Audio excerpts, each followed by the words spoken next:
Local 4 News starts now with a breaking news alert. An historic moment in the fight against COVID-19. Tonight, the FDA granting emergency use authorization for Pfizer's coronavirus vaccine. We expect the first Americans receiving the vaccine early next week. This is the moment the state and hospitals have been preparing for months. All eyes tonight on the Pfizer plant in Portage in West Michigan. There's no activity there right now, but we expect that to change very soon, with Pfizer saying it can ship nearly 3 million doses right away across the United States, most coming from that Portage plant and its plant in Wisconsin. Michigan will initially receive 84,000 doses in a 4-step phase-in plan. Our Mara McDonald is live outside Troy Beaumont Hospital, one of the locations where this vaccine will be sent. In Mara, it's because of the hospital's ability to store it in these special freezers. That deep freeze, Kimberly, that's right. And we expect those trucks to roll out of the Portage Pfizer plant within hours. That's what we're talking about here. This vaccine rollout, it starts right now. And it is reasonable to think that those who are in the first wave to get that vaccine should start getting it by probably Wednesday of next week. Let me show you. These still pics shot by Beaumont today. This is the vaccine supply kit. Not the actual vaccine itself, but the liquid it's mixed with when it arrives. And here is how this is going to work. It's run through Operation Warp Speed and the U.S. military. The vaccine will be shipped via FedEx and UPS. The two carriers are splitting the country in half. Here in Michigan, it will be UPS that rolls out of Pfizer's Portage Cold Farm with those precious vials, 85,000 of which are slated for us here in Michigan immediately. I'm very excited about the vaccine distribution. It means that the end of the pandemic is near, and we are working diligently with partners across the state to distribute the COVID vaccines. In what the state is calling Phase 1, healthcare professionals and those who are in long-term care will get the vaccine first. The healthcare workers who are involved in aerosol-generating procedures are the highest at risk to develop the coronavirus. So these will be some of the healthcare workers who are on top of our priority list. Phase 1B, some workers in essential and critical industries. Phase 1C, people who are high risk for COVID and people 65 and older. After that, it's on to Phase 2, which is mass vaccination for all adults. Back here live, remember Moderna's vaccine is still a few weeks out. When that comes online, it is going to up our vaccine capacity here in this state considerably, simply because Moderna's vaccine does not require those special freezers that Pfizer's does. Kimberly, Karen, back to you. Mara, do we know how many vials of Moderna's vaccine will be available here in Michigan after it gets approval? So what we're hearing, Kimberly, is the expectation is in Michigan alone, 173,000 vials, once that approval is given, and, more to come. So here we go. We'll be watching it closely. Okay, Mara, thank you. Just moments ago, President Trump making a statement on tonight's development, calling it a historic accomplishment. Today, our nation has achieved a medical miracle. We have delivered a safe and effective vaccine in just 9 months. This is one of the greatest scientific accomplishments in history. It will save millions of lives and soon end the pandemic once and for all.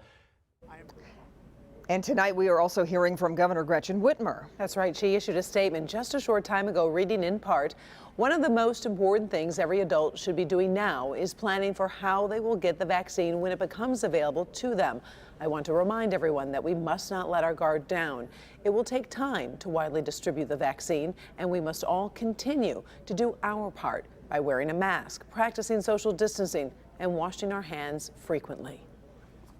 We have much more on Pfizer's COVID-19 vaccine on clickondetroit.com, including our Dr. Frank McGeorge answering key questions about the vaccine. It's all right there on the homepage.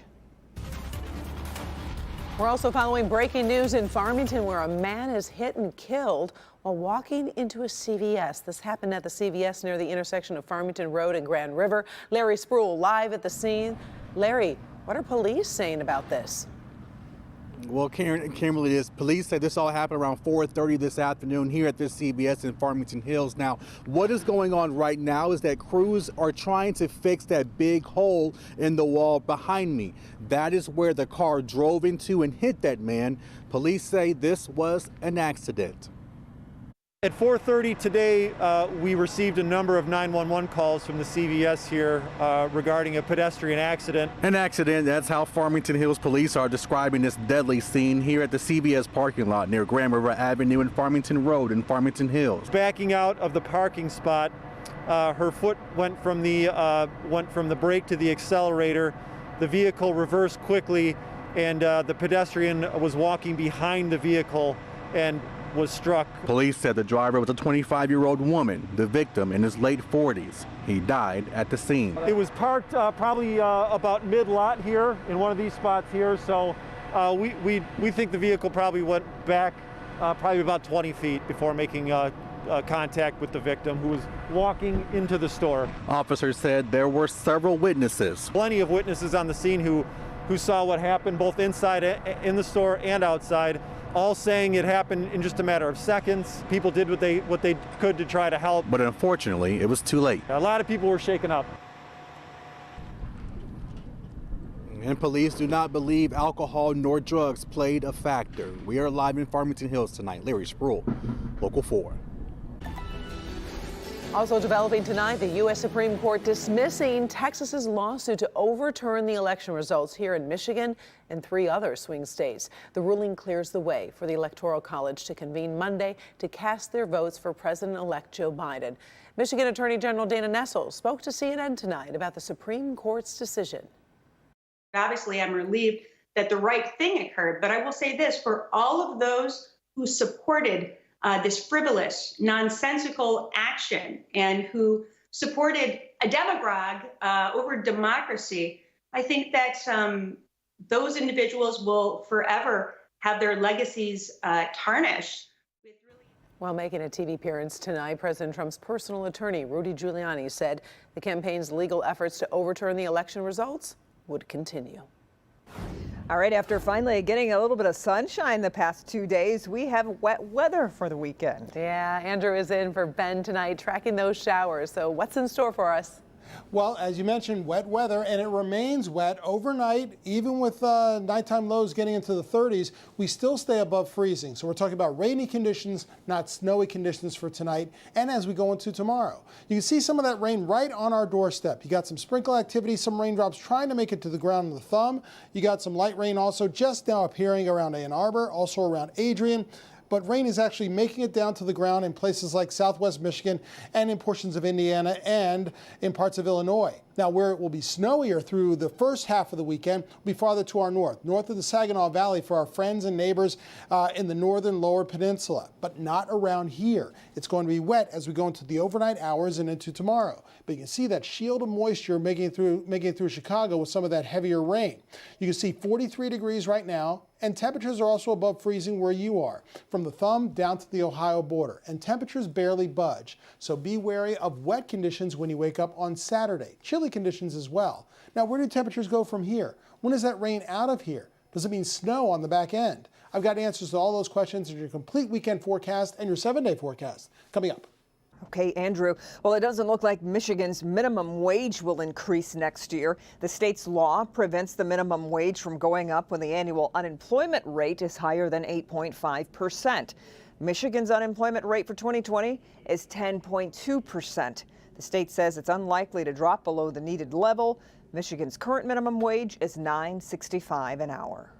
Part of I-94 in Wayne County is closed this weekend. I-94 is closed between Gratiot and I-75 until Monday morning. Also, ramps from both directions of I-75 and the Lodge to eastbound 94 are closed this weekend. MDOT is closing the freeway so it can set beams to replace the Mount Elliott overpass. Still ahead tonight at 11, doctors are warning about the effects of remote learning on children. What they want parents to know. And her murder has been one of Metro Detroit's biggest mysteries for nearly 10 years.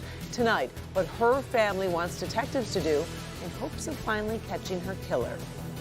But first, a Metro Detroit woman says she keeps being targeted by a serial package thief. what she finally did about it. Next. And we continue to follow the breaking news. The FDA has just given an emergency use authorization for the Pfizer vaccine. Now Pfizer can begin shipping doses across the country. Michigan says it will get 84,000 doses to start. The vaccine will go out in phases, starting with healthcare workers and long-term care residents. We'll keep you updated with any new information here and on our website. Click on Detroit.com.